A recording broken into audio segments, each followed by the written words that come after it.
Você que vai abrir uma empresa, sabe os cuidados que deve tomar? Como escolher o seu sócio?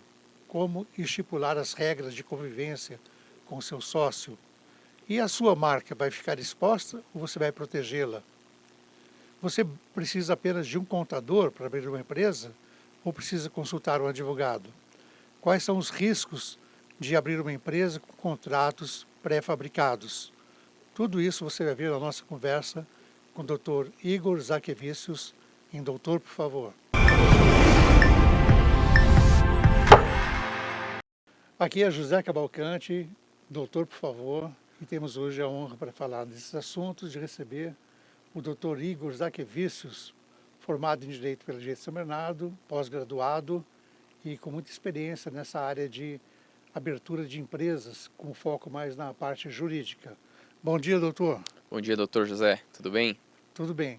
Então, por curiosidade, né, o Dr. Igor Zaquevicius, ele foi meu aluno de xadrez no Colégio São José, era ainda menino, né? A gente tem esse histórico aí, coisa de talvez uns 20 anos atrás, né? Exatamente. Depois, quando eu estava cursando Direito na São Bernardo, ele também entrou na São Bernardo, chegamos até a conviver ali no pátio da faculdade durante os 2 anos, Exato. né? Foi uma feliz surpresa de reencontrá-lo depois de alguns anos de xadrez lá na Faculdade de Direito. E para mim foi uma honra, né? E depois também tivemos algumas causas em comum também, né? Que Verdade. ainda temos, né? Que ainda estão pendentes, né? Em vários momentos a gente se encontra. Exatamente, estamos aí sempre em dia, né? Isso aí. Então realmente é uma satisfação muito grande, né? Ouvir aqui um ex-aluno que se qualificou, se especializou. E o assunto de hoje é muito importante, porque muitas pessoas têm um sonho, né, de ter a sua própria empresa, deixar de ser empregado, né? Então ser o próprio patrão, né? Agora esse sonho, às vezes, as pessoas não sabem como começar, né? Então, quais seriam, assim, os principais cuidados, né, doutor, que uma pessoa deve ter, juridicamente falando, antes de iniciar uma empresa? Então, doutor, cada vez mais a gente tem visto que tem aumentado essa demanda por abrir-se empresas, né? A gente vê principalmente questão de redes sociais, o pessoal sempre incentiva muito, né, para a pessoa abrir empresa, e é uma coisa que muitas pessoas têm o sonho, mas é preciso várias cautelas para que isso não se torne um pesadelo, né? Então, a gente diz que na hora de abrir uma empresa, é muito simples a pessoa simplesmente procurar um contador, seja online ou presencial, né?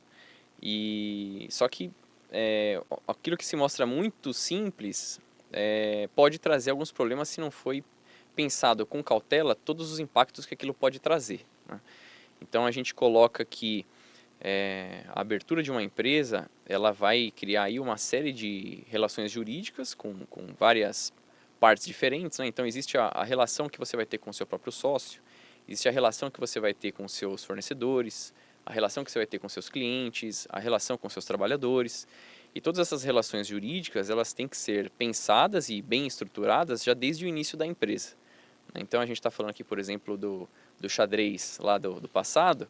É a mesma coisa, você pode abrir uma empresa sem pensar muito, ou você pode fazer uma boa abertura. Então no xadrez, se você abre ali o peão da torre, não é uma boa abertura, mas funcionou, né? Você abriu, mas não é o ideal. Às vezes dá certo, né? Às vezes Até dá certo. o Magnus Carlsen, que é o campeão mundial, faz isso de brincadeira às vezes, né? Exatamente. Mas ele sabe que é uma brincadeira e depois ele vai ter que consertar aquilo ali. Mundial, né? Esse é o desafio dele, né? Exatamente. Agora, com o empresário brasileiro é a mesma coisa. Às vezes a pessoa sem muito conhecimento acaba fazendo essa abertura um pouco desacertada e depois aos poucos vai colocando a casa em ordem, mas também tem aquele que faz essa abertura desacertada e isso vira um grande problema depois, né? Então, se a gente for pensar em todos os aspectos que isso envolve, né, o primeiro deles é com quem que você vai se tornar sócio dessa empresa, né? Hoje é possível você abrir uma empresa sozinho, né? Antigamente você sempre precisava de pelo menos 2 pessoas. Então, às vezes tinha até aquela figura de você chamar alguém para ser sócio, uma pessoa que nem participa de nada. Figurativa, né? Exatamente. Botava Então, 1% do capital. coloca 1%, chama um tio, chama um pai, e depois a gente escuta, depois de vários anos, quando dá um problema, que aquela pessoa também foi responsabilizada, e ela fala, mas eu só dei o meu nome ali para 1%, mas tem implicações também, né? Então, essa relação com sócio, você pode ter um sócio ou não, né? Hoje você pode abrir um CNPJ sem ter sócio, mas caso você tenha, uma coisa que é muito importante de se ter em mente é um acordo ali de sócios, né? Você tem um contrato social, que é aquilo que vai para a junta comercial e é aquilo que todo mundo vai ter acesso se for até a junta, enfim, é a constituição da empresa. Além disso, você tem um documento que é particular, que é o acordo entre os sócios. Ele não é obrigatório, mas ele é altamente recomendável, porque ali você vai colocar tudo aquilo que se espera de um sócio para o outro, né? Quais atribuições de cada um dentro daquela empresa, quais as responsabilidades de cada um em executar determinada atividade, qual vai ser as condições para se excluir um sócio ou não. Isso você também pode ter no contrato social, mas as maiores especificidades disso é ideal que conste nesse acordo de E sócios. nessa fase aí seria importante a pessoa consultar já um advogado, né? Porque Exatamente. se ela for fazer um contrato de cabeça, ou pegando o modelo de uma papelaria, não vai dar certo, né? Exatamente. Um grande problema que tem é a pessoa simplesmente ir atrás do contador. O contador ele é muito importante em diversas etapas da empresa, mas nesse momento inicial é muito importante que se crie essa consciência na sociedade de se contratar já um advogado justamente para estruturar toda essa relação com todas essas pessoas e até para você já ter um planejamento do que você espera da empresa lá para frente. Então, tem pessoas que abrem empresa porque é o sonho e ela quer ter aquela empresa para a vida inteira. Tem pessoas hoje em dia, cada vez mais isso cresce, a pessoa quer criar uma empresa para, em um determinado momento, já vender ela a um valor estratosférico, porque é uma inovação, e ela já quer receber aquele dinheiro e ficar livre daquilo. E então, essa ideia de você vender a empresa num determinado prazo, já são coisas que têm que ser planejadas desde o começo, porque se você depois entra num conflito com o sócio nesse ponto, você quer vender, ele não quer, se você não previu isso lá atrás, vai ser uma coisa que vai ser complicado, quem está comprando também vai ter problemas, porque vai comprar de um, mas o outro não quer vender, e aí ele já queria comprar de todo mundo, não quer ficar com o sócio ali, então é uma coisa que gera muita briga, e lá na frente uma briga disso vai gerar um custo para o empresário muito maior do que se ele tivesse ali tido a assessoria de um advogado no começo, né? A gente fala que o custo do advogado nessa abertura da empresa é um custo que tem que ser colocado dentro desse orçamento desde o início. Então, às vezes a pessoa monta uma empresa com uma grande estrutura, depende de um grande investimento, e o custo do advogado nisso acaba sendo pouco expressivo, mas ele acaba sendo muito útil e reduzindo custos excessivos lá na frente. Então, é isso que a gente diz, sempre ter a assessoria de um advogado no início e não se limitar a apenas ter a assessoria de um contador, né? E assim, uma empresa, evidentemente, ela vai se iniciar, a pessoa vai fazer um plano e ela tem uma marca na cabeça, né? A minha empresa vai se chamar X ou Y. E quais são os cuidados, assim, da parte jurídica para a proteção dessa marca, né? O primeiro passo, quando ele define ali qual que seria o nome dele, a logomarca, é ele primeiro identificar se já não vai ter um conflito com alguma outra empresa com uma marca idêntica ou semelhante, né? Um nome que leve o consumidor a se equivocar, se é a mesma empresa ou se não é. Então, o primeiro passo é fazer essa pesquisa no INPI, né?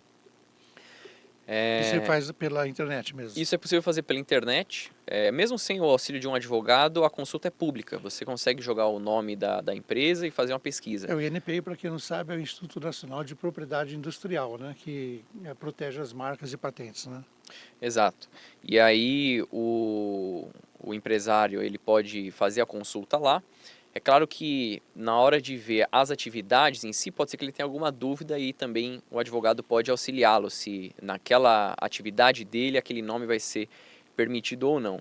E aí também ele faz esse registro dessa marca no INPI e aí ele está protegido, né? Tem os prazos do INPI, que você depois tem que renovar essa concessão, mas é um procedimento relativamente simples e que muitas vezes a empresa deixa de fazer e acaba se tornando um problema, porque ela já começa a trabalhar com um nome que ela não pode trabalhar, começa a divulgar aquele nome, já cria as redes sociais com aquele nome, E o público começa a conhecer a empresa daquela forma e daqui a pouco chega uma notificação de uma outra empresa falando, olha, esse nome aqui é meu, você não pode usar esse nome,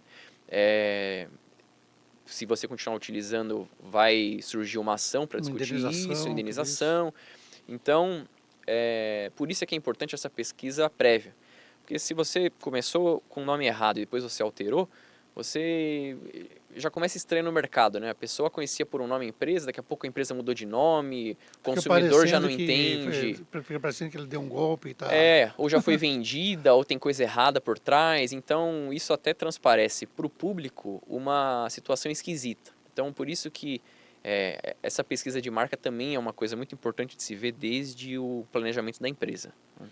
Certo, agora, por exemplo, às vezes uma empresa começa a trabalhar com certo nome, não tem nenhuma outra que atue no mercado com esse nome, e de repente, ou por intencionalmente, ou até assim, por acaso, alguém também vai lá no NPI e registra aquele nome. Uhum. Essa empresa que atuou dessa forma desprotegida, ela teria direito ou ela vai perder o direito dela para quem formalizou? Em tese, quem registra que é o dono, né? Então, assim, até poderia a empresa tentar brigar judicialmente, mostrar que ela já tem um histórico daquilo ali, mas você vai depender ali de um juiz para analisar o caso concreto. A regra geral é que quem registra é dono e até a gente já tomou conhecimento de pessoas de má fé que fazem justamente isso. Ela conhece uma empresa que está no mercado com o nome, ela oferece o serviço para a empresa, né? Olha, vamos registrar esse seu nome que não está registrado. E a pessoa não registrando, ela vai lá e registra. E depois ela fala, ó, tá registrado aqui, ou você compra de mim o direito, ou eu vou vender para outro, você não pode utilizar mais, né? Então, infelizmente no nosso país tem todo tipo de conduta, né? Tem que Isso se também acautelar. acontece muito com os domínios, nomes de domínio na internet. Seria bom também já fazer uma pesquisa, um registro prévio, né? Porque hoje em Exatamente. dia muitas operações comerciais são feitas pela internet, né? E também propaganda, até venda, né? As plataformas de e-commerce são muito assim comuns, né? E o nome de domínio da internet, aquela URL, Uhum. acho que também seria bom a pessoa também tomar esse cuidado, né? Sim. O ideal é que nesse momento do planejamento, quando a pessoa encontra o nome que ela entende como ideal, é fazer essa pesquisa ampla, tanto no INPI, para fazer o registro da marca, quanto eu já ver se existe uma URL disponível, verificar também os domínios em redes sociais, então Instagram, Facebook, Twitter, enfim, todas as redes sociais, você vê se você tem aquele nome disponível.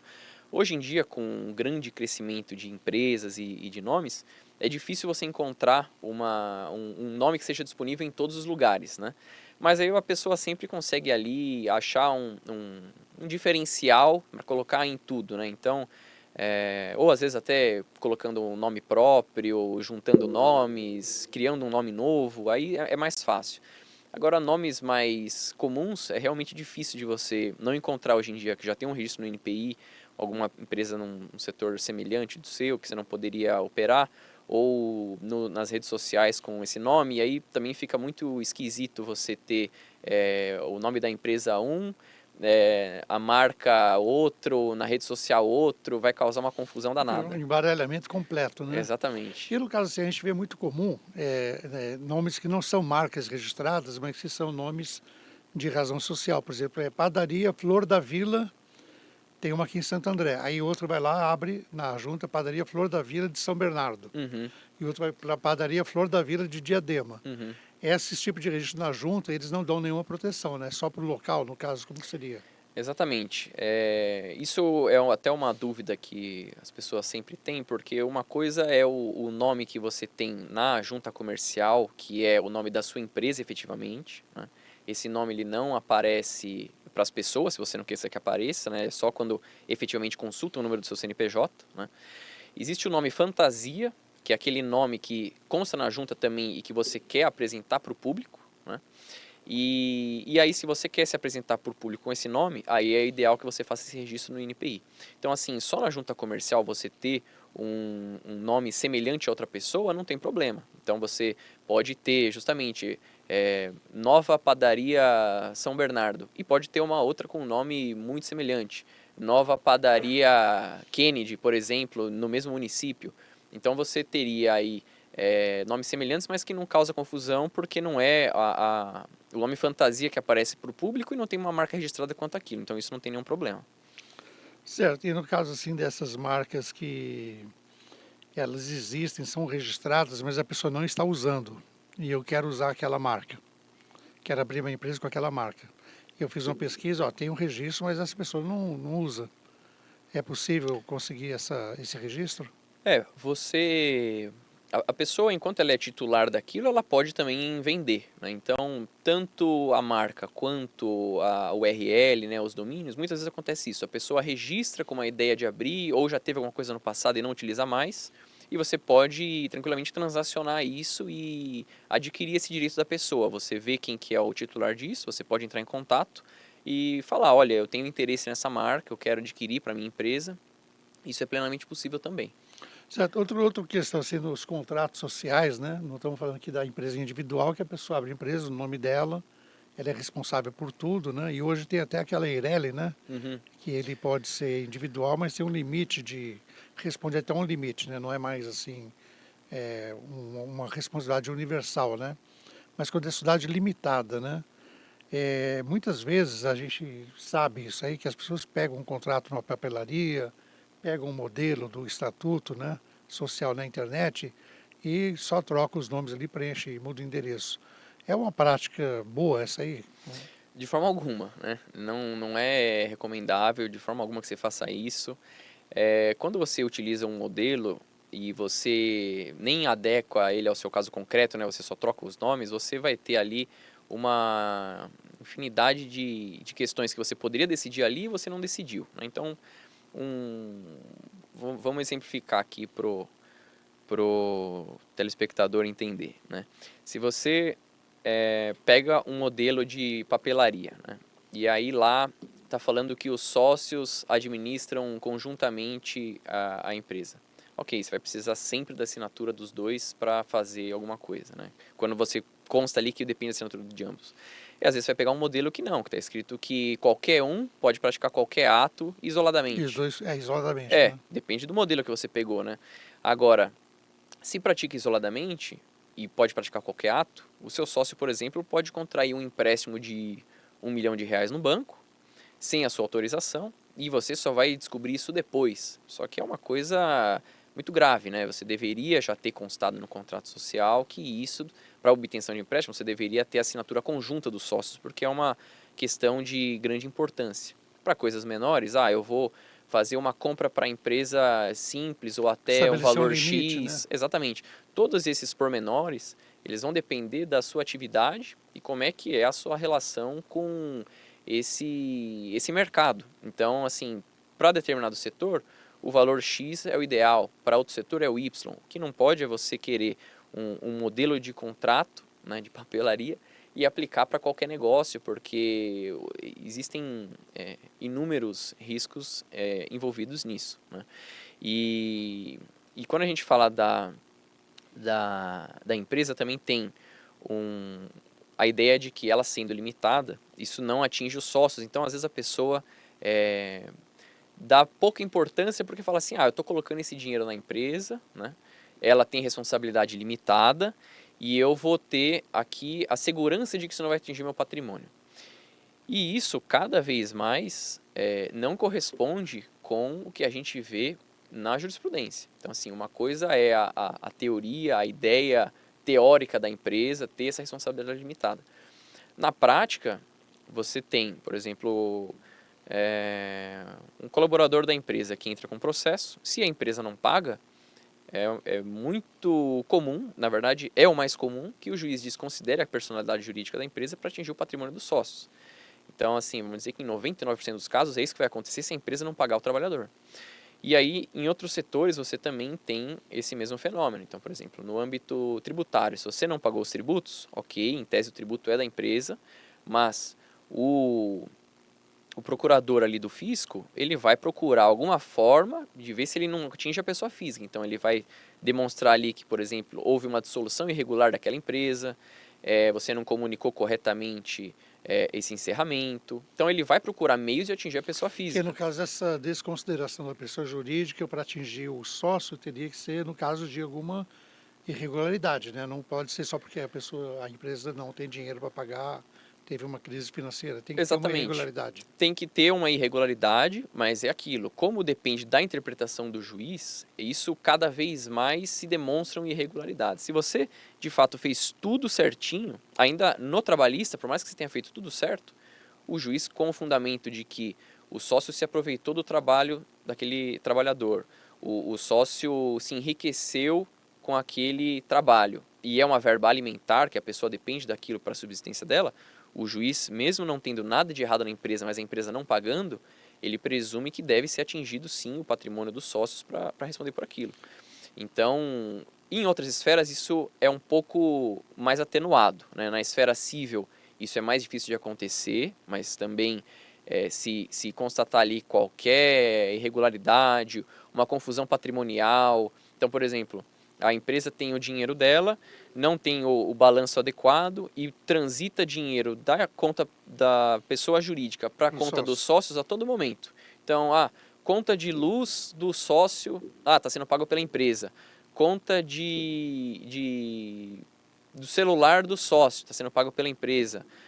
Combustível do sócio, enfim, se vê que tem essa confusão patrimonial, já é um elemento para você desconsiderar essa personalidade jurídica no cível. No trabalhista nem adentram nesse aspecto. O trabalhista é mais exigente nessa questão, né? Exatamente. É mais fácil desconsiderar ali. Exatamente. Então, é por isso que a pessoa, quando vai abrir a empresa, ela não pode ter em mente isso. Olha, eu estou aplicando aqui 100 mil reais nessa empresa e se der tudo errado eu perdi só esses 100 mil. Não é bem por aí, né? É claro que ela vai ter outras proteções, por exemplo, a proteção da lei do bem de família, se é o imóvel que ela reside, isso não vai ser atingido, exceto em algumas hipóteses legais, né? Agora, aquele dinheiro que ela tem ali na conta bancária dela, ele é, por exemplo, decorrente de uma reclamação trabalhista que não foi paga pela empresa, logo se desconsidera a personalidade jurídica e logo estão atingindo o patrimônio que está no banco. Doutor, no caso do sócio que ele não administra a empresa, ele, por exemplo, eu abro uma empresa com você, eu tenho 90 mil reais, você tem 10 mil,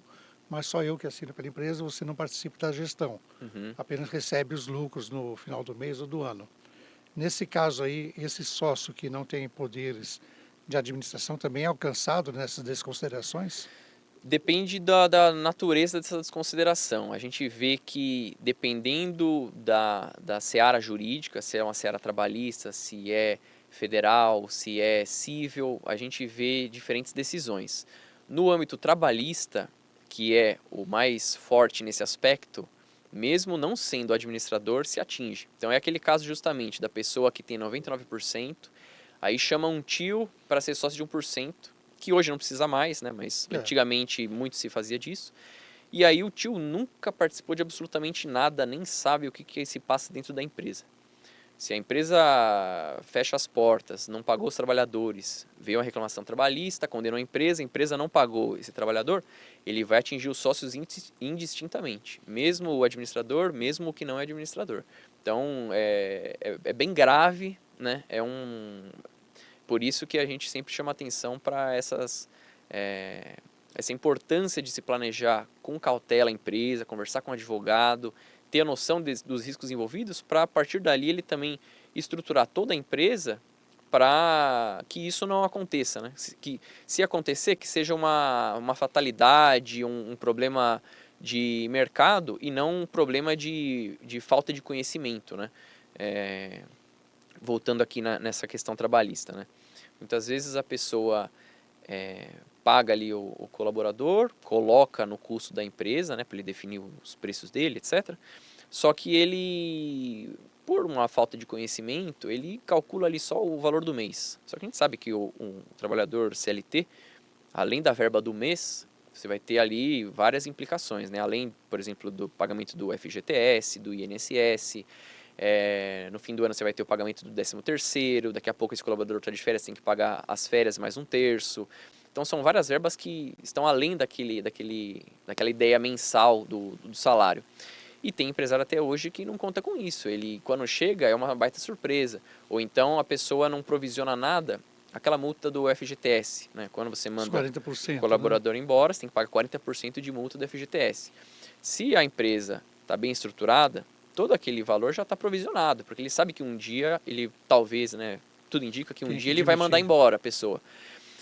Se aquilo ali está guardado, ele é tranquilo. Ah, estou mandando ele embora agora, os 40% eu sempre guardei, está aqui o pagamento da multa do FGTS, está resolvido. Agora, o que a gente vê na prática? A pessoa não se precaveu disso, né? Chega lá na frente, não tem o dinheiro para mandar embora, mas o colaborador já não produz como se esperava, e aí às vezes vira um cabo de guerra, né? O trabalhador já fazendo corpo mole, querendo ser mandado embora, o empresário que não consegue mandar embora porque não tem o dinheiro para Dinheiro para pagar pagar. os 40%, E as outras verbas, né? e aí, exatamente, e aí esse trabalhador que já não está produzindo direito começa a causar N problemas em vários âmbitos.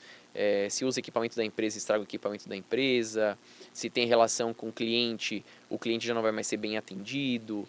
Então, isso mais um ponto de que você tendo ali bem planejado a empresa nesse ponto trabalhista, você conhecendo todos os direitos que tem que ser pagos, você coloca ali no seu custo, né, no seu preço do produto para aquela conta fechar. Senão acontece da empresa também estar trabalhando hoje para pagar a reclamação trabalhista de ontem, aí já não lucra, vira uma bola de neve e o problema só aumenta até o dia que a empresa infelizmente fecha. Sabe, e quando as pessoas vão abrir uma empresa, geralmente a cultura nossa é procurar um contador. Né? E Exatamente. para aí. Não existe uma cultura de procurar um advogado para fazer esse planejamento. Então, o planejamento tributário, por exemplo, fiscal, ele pode ser feito para pequenas empresas, assim, com custo razoável, ou é algo assim que é só para empresas de médio, grande porte? Não, o planejamento ele pode ser feito em qualquer âmbito. É claro que, assim, dependendo do setor da pessoa, se for muito específico, muito pequeno, não tem margem nenhuma ali para se estudar, talvez seja um custo que a pessoa não quer ter, mas aí a pessoa nem abre uma empresa, talvez abra só um MEI, alguma coisa nesse sentido. Por exemplo, a pessoa vai. Vamos dar um exemplo de uma atividade simples. A pessoa vai vender coxinha. É uma coisa relativamente simples, ela vai trabalhar sozinha, né? Ela não vai ter empregados. Ok, nesse caso a gente consegue imaginar que ali ela não vai depender de uma grande consultoria, né? Agora, a partir do momento em que você vai ter empregados, você vai ter diversos produtos na sua prateleira, ou vai prestar diversos serviços, a partir daí já é ideal essa conscientização da sociedade de contratar um advogado para que isso seja bem estruturado desde o início, né?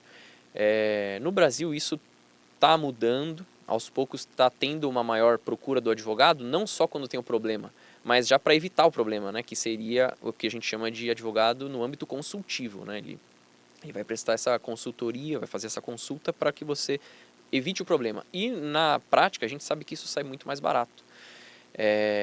Em outras culturas, né, por exemplo, nos Estados Unidos, a gente já verifica essa utilização do advogado em, em muitos momentos, desde a celebração de uma compra e venda de um imóvel, você já vai atrás de um advogado. E no Brasil, não.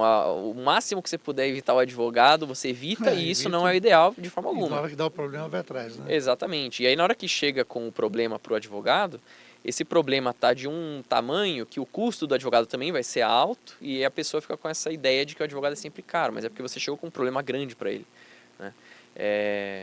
Mais um exemplo, um exemplo prático para o pessoal entender o nível que às vezes chega a esses problemas, né? Existem algumas leis bem esparsas ou antigas que às vezes o contador não tem conhecimento e não tem problema nenhum dele não ter conhecimento, né?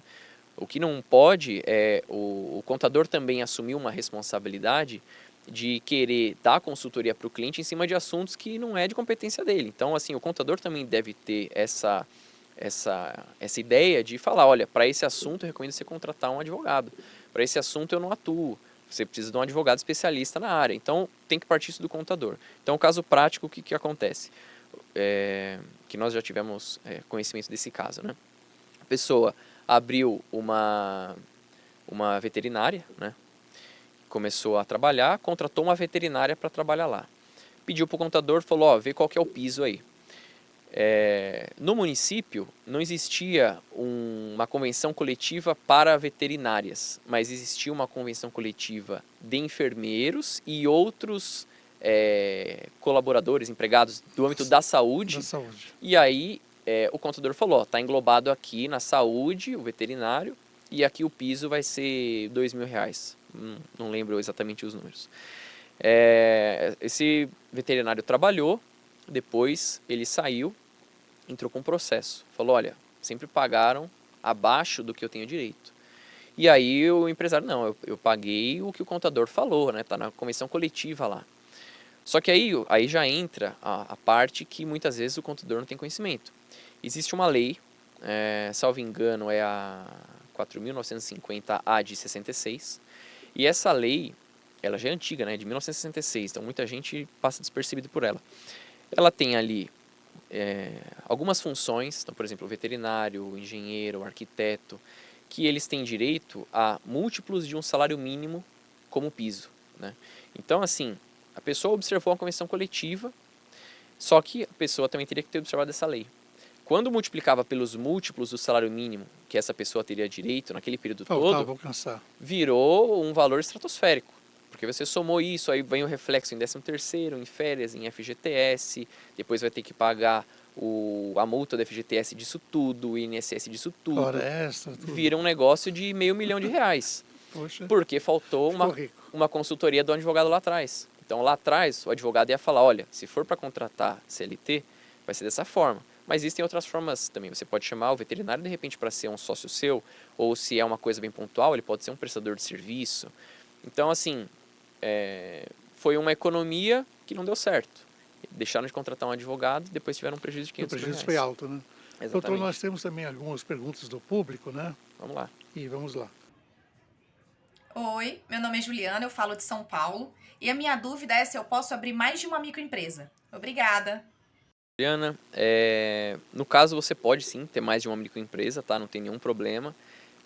Você pode ter quantas empresas você quiser. A única coisa que você precisa se atentar é que se você for aderir ao regime de tributação do Simples Nacional, né, você tem ali o teto do Simples Nacional que você tem que observar, inclusive, na coletividade das empresas. Então, se você tem uma empresa que já está muito perto desse teto do Simples Nacional e você abre uma outra empresa e juntas elas ultrapassam esse teto do Simples Nacional, você vai ser desenquadrado desse regime e aí você vai, por exemplo, entrar no lucro presumido, né, e aí a incidência tributária vai mudar. Então isso tem que estar dentro do seu planejamento também. Então você pode abrir as empresas só tendo esse cuidado. Se você tem empresa no Simples Nacional, você não pode, junto com outra empresa, extrapolar o teto, senão você vai ser desenquadrada do Simples. Meu nome é Eloá, eu tenho 16 anos, eu moro em São Bernardo do Campo e eu gostaria de abrir uma empresa. O que eu devo fazer?